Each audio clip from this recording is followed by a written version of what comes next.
तुकोबा माऊलींची पालखी रोटी घाटात पोहोचलेली आहे, त्याची ही थेट दृश्य.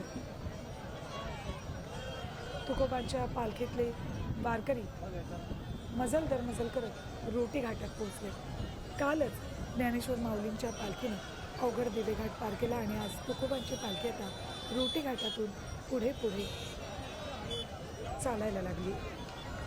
कीर्तन भजनाचा आनंद घेत रात्रभर दिवसभराच्या चालण्याचा क्षीण थकवा घालवत आज सकाळी चहा नाश्ता करून हे वारकरी पुन्हा एकदा पंढरपूरच्या दिशेने मार्गस्थ झाले.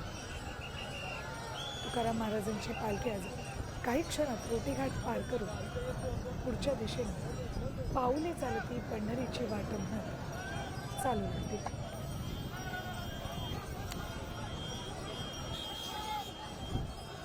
रोटी घाटातून पालखी पुढे मार्गस्थ होते.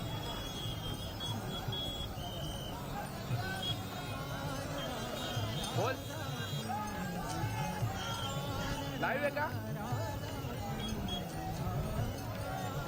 तुझ्या ठेवकडे आहे ठेव तुझ्यावर ठेवते इकडे जाऊ.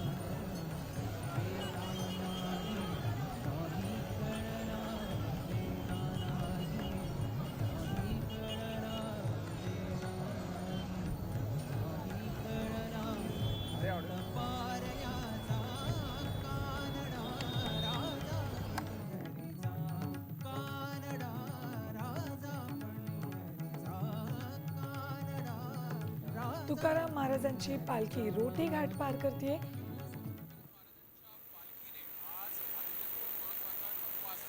आणि तेवढा अवघड असलेला रोटी घाट जो आहे तो सर केलाय. आपण पाहू शकतो की जगद्गुरू तुकोबारायांची पालखी जी आहे ती आता रोटी घाटात दाखल झालेली आहे. ते म्हणजे पंढरपूर असा महाप्रवास आहे. साम टीव्ही मी नेहमी पाहतो, त्यावर दाखवलेल्या बातम्या रिलेट करतात.